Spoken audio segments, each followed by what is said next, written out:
कौसल्या सुप्रजा रामपूर्वा सन्ध्या प्रवर्तते उत्तिष्ठ नरशार्दूला कर्तव्यं दैवमाह्निकम्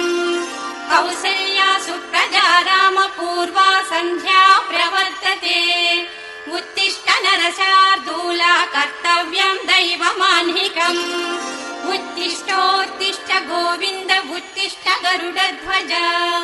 उत्तिष्ठ कमलाकान्ता त्रैलोक्यं मङ्गलं कुरु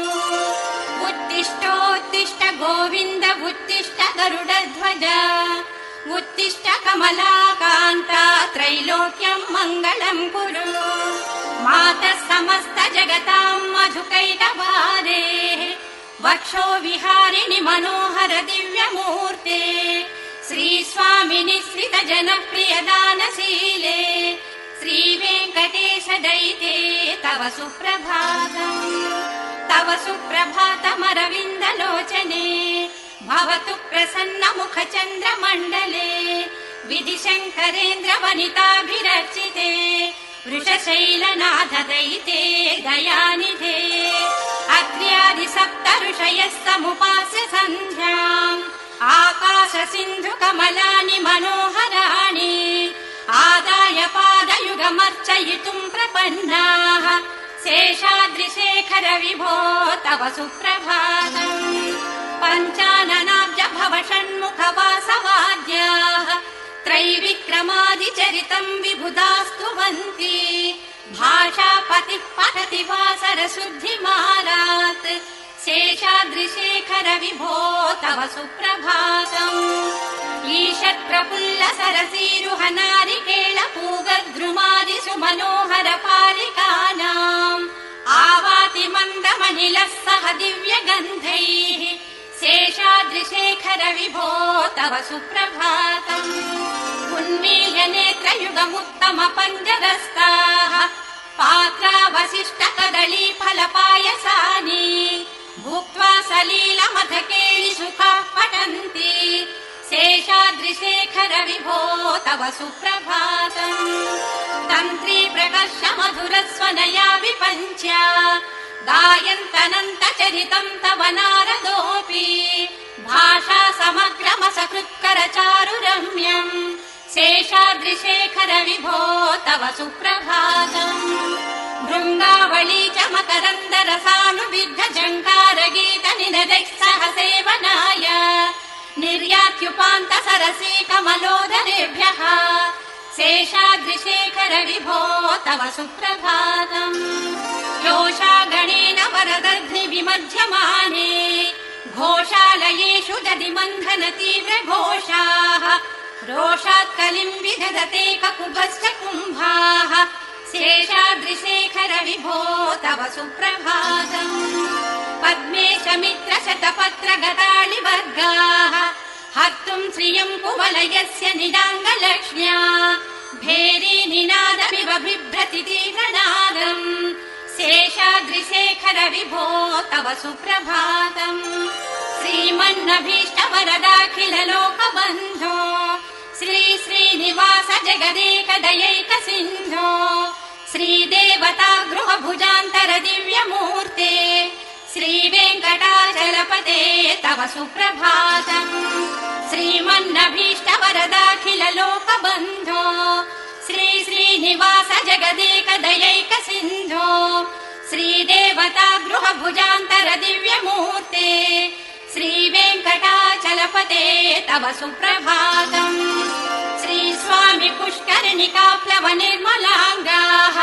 श्रेयोधिनो हर विरिञ्चि सनन्दनाद्याः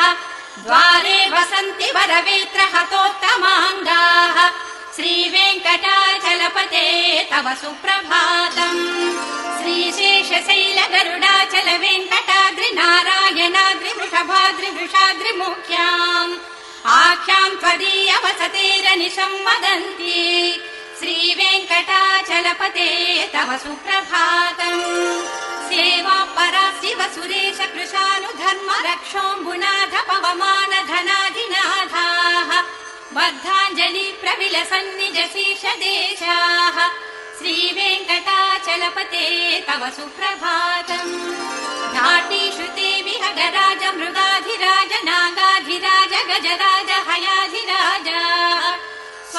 महिमाधिकार महिमाधिकमर्धयन्ते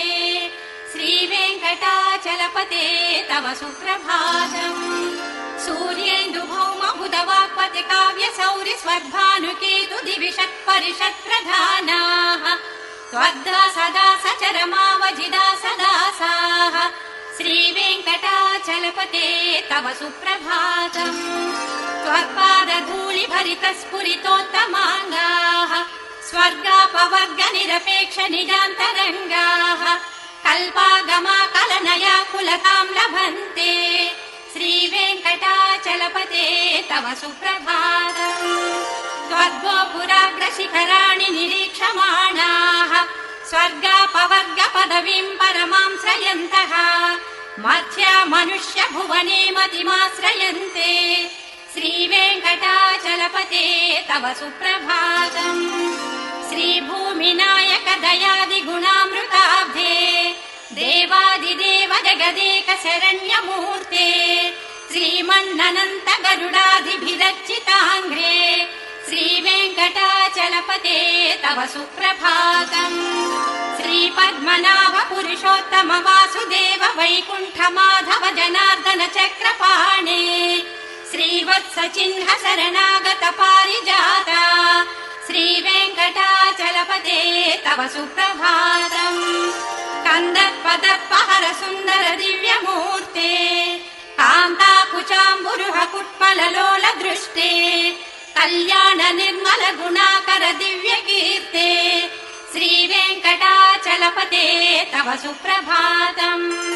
मीनाभृते कमठकोल नृसिंहवर्णिन् स्वामिन् परस्वद तपोधन रामचन्द्र शेषांश राम यदुनन्दन कल्किरूपा श्रीवेङ्कटाचलपते तव सुप्रभातम् येलालवङ्ग घनसार सुगन्धितीर्थम् दिव्यम् वियत्सरति हेम घटेषु पूर्णम् धृत्वाद्य वैदिक शिखामणयः प्रहृष्टाः तिष्ठन्ति वेङ्कटपते तव सुप्रभातम् भास्वानुदेति विकचानि सरोरुहाणि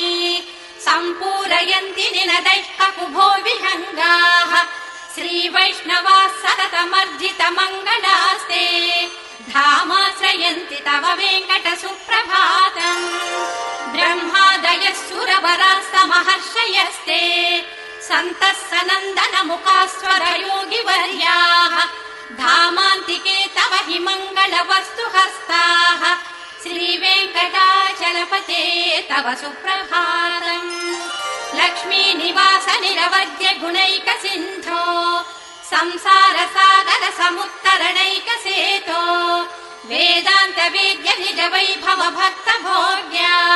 श्रीवेङ्कटाचलपते तव सुप्रभातम् लक्ष्मी निवास निरवद्य गुणैक सिन्धो संसार सागर समुत्तरणैक सेतो वेदान्त वेद्य निज वैभव भक्त भोग्या श्रीवेङ्कटाचलपते तव सुप्रभातम् इत्थम् वृषाचलपतेरिह सुप्रभातम् ये मानवाः प्रतिदिनम् पठितुम् प्रवृत्ताः तेषाम् प्रभात समये स्मृतिरङ्गभाजाम् प्रज्ञाम् परार्थ सुलभाम् परमाम् प्रसूते इत्थम् वृषाचलपतेरिह सुप्रभातम् ये मानवः प्रतिदिनम् पठितुम् प्रवृत्ताः तेषाम् प्रभात समये स्मृतिरङ्गभाजाम्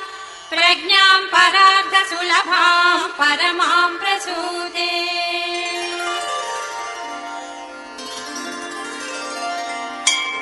कमलाकुच चूचुक कुङ्कुमतो नियतारुणितातुल नीलतनो कमलायत लोचन लोकपते विजयी भव वेङ्कटशैलपते कमलाकुच चूचुक कुङ्कुमतो नियतारुणितातुल नीलतनो कमलायत लोचन लोकपते विजयी भव वेङ्कटशैलपते स चतुर्मुख षण्मुख पञ्चमुख प्रमुखा किल दैवत मौलिमणे शरणागत वत्सल सारनिधे परिपालय मां वृषशैलपते अतिवेलतया तव दुर्विषहैरनुवेलकृतैरपराधशतैः भरितम् त्वरितम् वृषशैलपते परया कृपया परिपाहि हरे अधिवेङ्कटशैलमुदारमते जनताभिमताधिकदानरतात् परदेवतया गदितान्निगमै कमलादयितान्न परङ्कलये कलवेणुरवावशगोपवधु शतकोटिवृता स्मरकोटिसमात् प्रतिवल्लविकाभिमता सुखदात् वसुदेवसुतान्न परङ्कलये अभिराम गुणाकर दाशरथे जगदेकधनुर्धर धीरमते रघुनायक राम रमेश विभो वरदो भव देव दया जलधे अवनीतनया कमनीय करं रजनीकर चारु मुखाम्बुरुहम् रजनीचर राजतमो मिहिरम् महनीयमहं रघुराममये सुमुखं सुहृदं सुलभं सुखदं स्वनुजं च सुखाय ममोघशरम्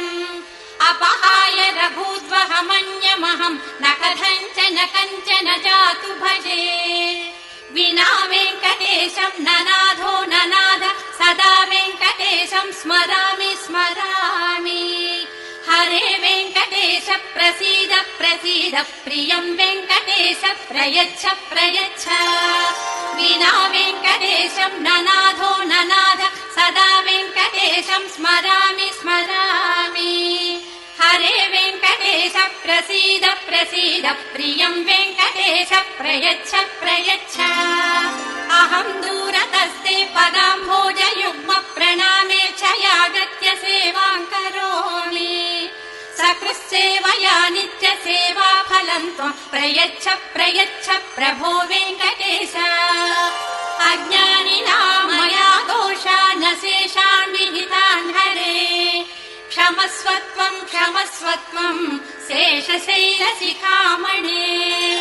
अज्ञानिनां मया दोषा न शेषान् विहितान् हरे क्षमस्वत्वं क्षमस्वत्वं शेषशैलशिखामणे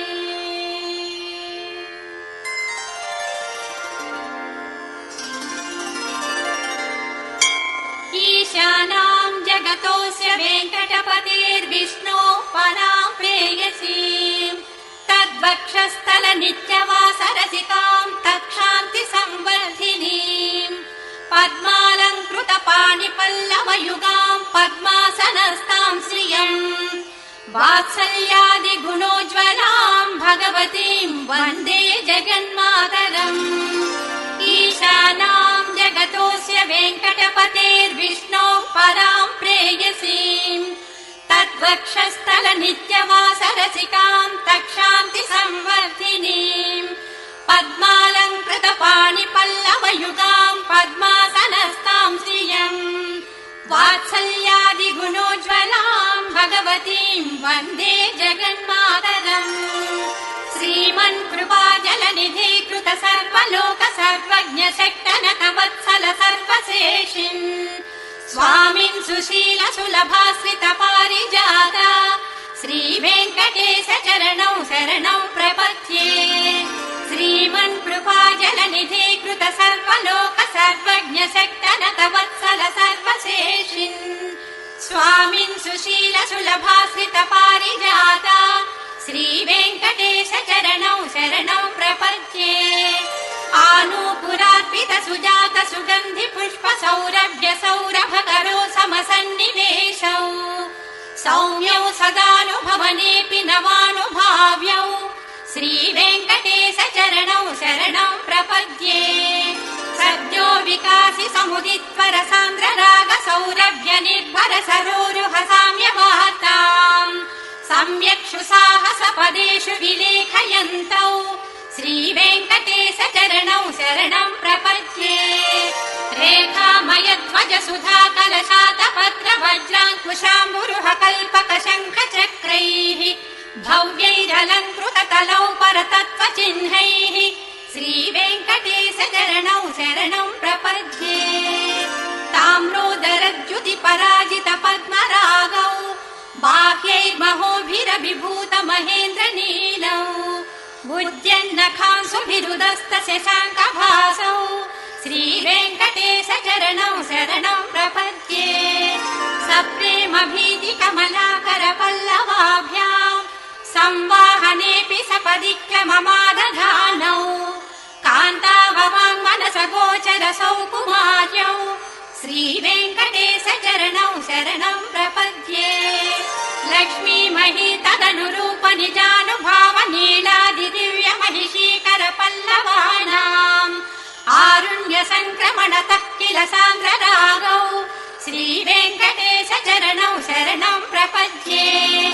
नित्यानमद्विधि शिवादि किरीट कोटि प्रत्युक्त दीप्त नवरत्न महप्ररोहैः नीराजनाविधि मुदारमुपादधानौ श्रीवेङ्कटेश चरणौ शरणं प्रपद्ये विष्णौ परे परम इत्युदित प्रशंसौ यौ मध्वमुत्स इति भोग्यतयाप्युपात्तौ भूयस्तधेति तव पाणितल प्रदिष्टौ श्रीवेङ्कटेश चरणौ शरणं प्रपद्ये आधाय तः सदृशसारथिना त्वयैव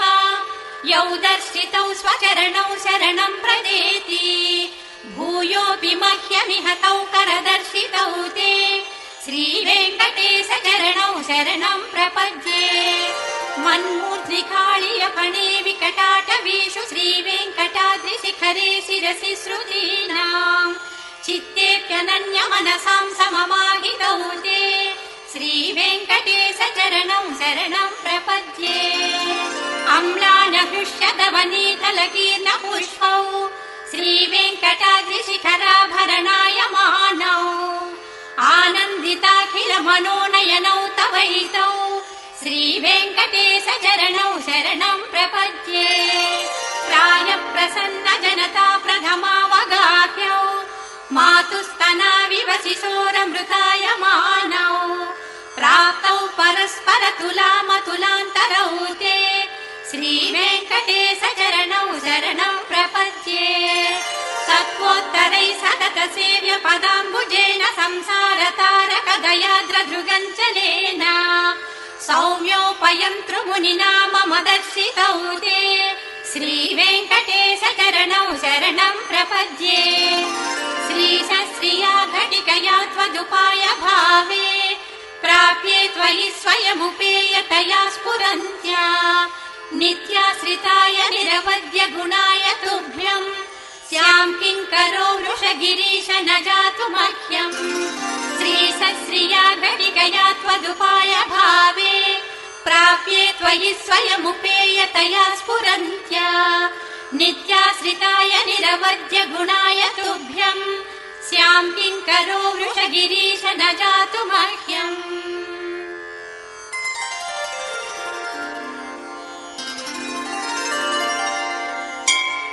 श्रियः कान्ताय कल्याण निधये निधयेऽर्थिनाम् श्रीवेङ्कटनिवासाय श्रीनिवासाय मङ्गलम् श्रियः कान्ताय कल्याण निधये निधयेऽर्थिनाम् श्रीवेङ्कटनिवासाय श्रीनिवासाय मङ्गलम् लक्ष्मी सविभ्रमालोक शुभ्रू विभ्रम चक्षुषे चक्षुषे सर्वलोकानां वेङ्कटेशाय मङ्गलम् श्रीवेङ्कटाद्रिशृङ्गाग्र मङ्गलाभरणाङ्ग्रये मङ्गलानां निवासाय श्रीनिवासाय मङ्गलम् सर्वावयव सौन्दर्य सम्पदा सर्वचेतसाम् सदा सम्मोहनायास्तु वेङ्कटेशाय मङ्गलम् नित्याय निरवध्याय सत्यानन्द चिदात्मने सर्वान्तरात्मने श्रीमद्वेङ्कटेशाय मङ्गलम् स्वतः सर्वविधे सर्वशक्तये सर्वशेषिने सुलभाय सुशीलाय वेङ्कटेशाय मङ्गलम् परस्मै ब्रह्मणे पूर्णकामाय परमात्मने प्रयुञ्जे परतत्त्वाय वेङ्कटेशाय मङ्गलम् आकालतत्त्वमश्रान्तमात्मनामनुपश्यताम् अतृप्त्यमृतरूपाय वेङ्कटेशाय मङ्गलम् प्रायस्वचरणौ पुंसां शरण्यत्वेन पाणिना कृप त्वया दिशते श्रीमद्वेङ्कटेशाय मङ्गलम् दयामृततरङ्गिन्यास्तरङ्गैरिव शीतलैः अपाङ्गैः सिञ्चते विश्वम् वेङ्कटेशाय मङ्गलम् स्रग्भूषाम्बरहेतीनाम् सुषमावहमूर्तये सर्वार्तिशमनायास्तु वेङ्कटेशाय मङ्गलम् श्रीवैकुण्ठविरक्ताय स्वामि पुष्करिणीतटे रमया रममाणाय वेङ्कटेशाय मङ्गलम् श्रीमत्सुन्दरजामातृमुनिमानसवासिने सर्वलोकनिवासाय श्रीनिवासाय मङ्गलम् मङ्गलाशासनपरैर्मदाचार्य पुरोगमैः सर्वैश्च पूर्वैराचार्यैः सत्कृतायास्तु मङ्गलम् मङ्गलाशासनपरैर्मदाचार्य पुरोगमैः सर्वैश्च पूर्वैराचार्यैः सत्कृतायास्तु मङ्गलम्।